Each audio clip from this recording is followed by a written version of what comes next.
Hujan deras mengguyur Jakarta tanpa henti malam itu, seolah langit ikut menangisi kesepianku.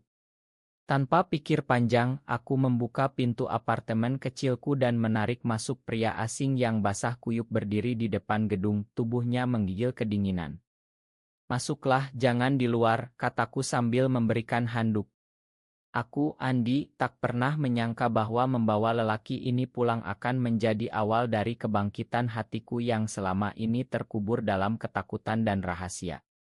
Dia bernama Rian, matanya yang lelah tapi hangat langsung membuatku gelisah. Di tengah kota yang tak pernah tidur ini, di mana pria seperti kami harus menyembunyikan perasaan, satu keputusan impulsi ini mengubah segalanya. Rian duduk di sofa kecilku, baju basahnya meneteskan air ke lantai keramik.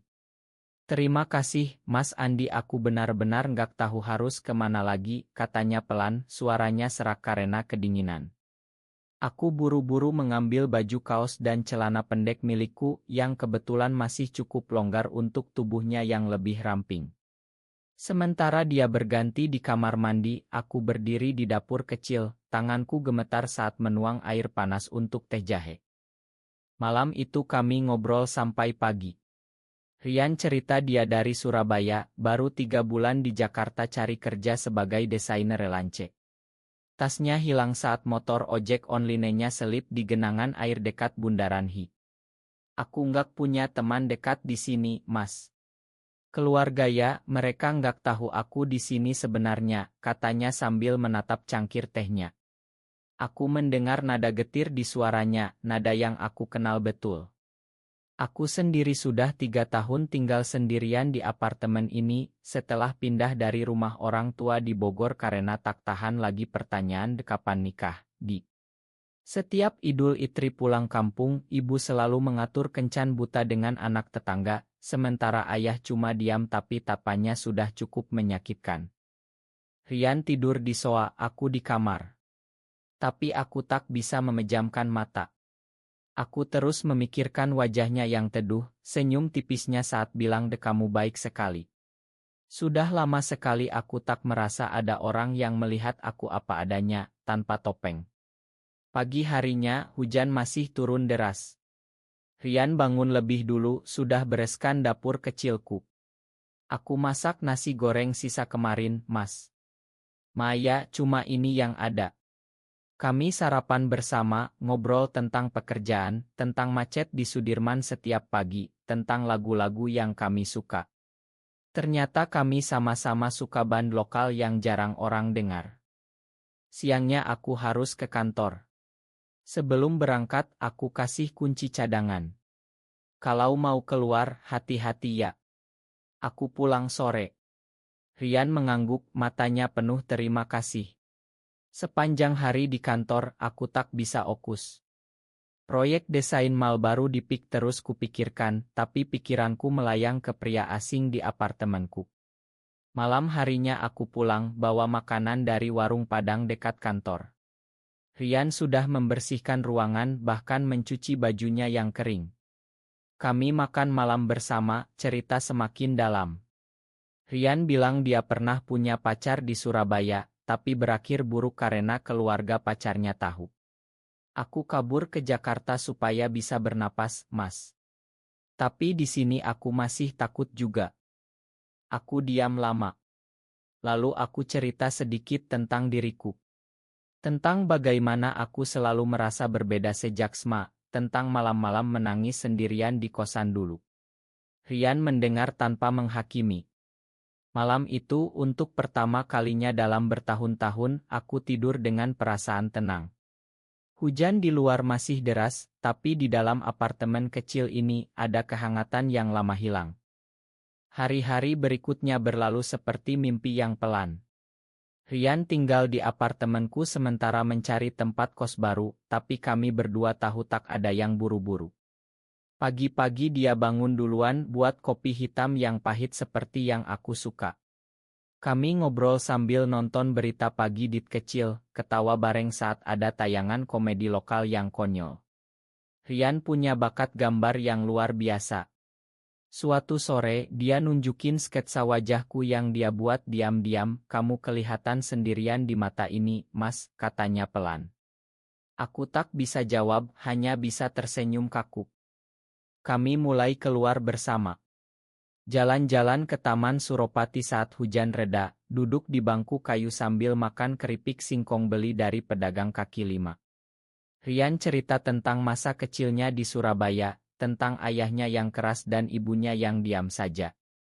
Mereka pernah bilang kalau aku seperti ini, lebih baik nggak pulang. Suaranya bergetar. Aku pegang tangannya sebentar, hangat dan ragu. Aku ngerti, kataku. Dan aku memang mengerti. Di kantor, teman kerjaku Sinta mulai curiga. Kamu kelihatan beda akhir-akhir ini, Di. Ada yang spesial ya? Aku cuma geleng kepala, tapi hatiku berdegup kencang. Malam harinya, Rian masak rendang sederhana pakai resep ibunya. Kami makan sambil cerita ilmu-ilmu lama. Saat ilmu romantis berakhir, Rian tiba-tiba bilang, aku senang ketemu kamu, Andi. Rasanya seperti nemu rumah. Aku tak berani jawab langsung, tapi malam itu kami tidur lebih dekat, soa dan kamar tak lagi terpisah jauh. Aku mulai merasa hidupku yang monoton mulai berwarna. Telepon dari ibu semakin sering, kapan bawa calon pulang, nak? Aku selalu jawab, masih sibuk, Bu. Tapi dalam hati aku takut. Takut kalau suatu hari mereka tahu. Rian tahu ketakutanku. Dia peluk aku pelan saat aku cerita, pelukan hangat tanpa kata. Kita nggak perlu buru-buru, Mas. Yang penting kita ada untuk satu sama lain. Kata-katanya seperti obat. Hubungan kami semakin dalam tanpa kami sadari. Suatu malam, setelah kami pulang dari menonton konser musik India di Tibet, hujan lagi turun deras. Kami lari berlari ke apartemen basah kuyup berdua. Di depan pintu, Rian berhenti, matanya menatapku lekat. Andi, aku suka sama kamu. Bukan sebagai teman. Jantungku berhenti sesaat.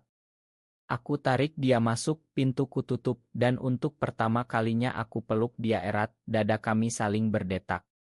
Tak ada kata yang perlu dicapkan lagi malam itu. Kami hanya duduk di lantai, saling pegang tangan, cerita tentang mimpi-mimpi yang selama ini kami pendam. Tapi kebahagiaan tak pernah datang tanpa ujian. Minggu berikutnya, ibuku tiba-tiba datang ke Jakarta karena ada urusan dengan saudara. Aku panik. Rian langsung paham. Aku bisa menginap di kos teman sementara, Mas. Tapi aku tak rela. Malam sebelum ibu datang, kami duduk di balkon kecil apartemen, hujan gerimis. Aku takut, Rian. Kalau mereka tahu, aku bisa kehilangan semuanya. Rian pegang bahuku. Kamu nggak sendirian lagi. Ibu datang melihat Rian sebagai teman serumah. Dia senang ada yang nemenin aku. Tapi saat makan malam, ibu mulai cerita tentang anak tetangga yang sudah nikah dan punya anak. Aku merasa seperti ditusuk. Malamnya, setelah ibu tidur di kamar, Rian dan aku duduk di sofa. Aku menangis pelan. Rian hapus air mataku. Kita akan hadapi bareng, Andi. Konflik semakin nyata. Sinta di kantor mulai gosip kecil-kecilan setelah melihat foto kami berdua di media sosial Rian. Andi, kamu hati-hati ya. Di sini orang suka ngomong. Aku marah, tapi tak bisa buka suara. Di rumah, Rian dapat telepon dari adiknya di Surabaya, ayahnya sakit, minta dia pulang. Rian ragu. Kalau aku pulang, mereka pasti tanya banyak.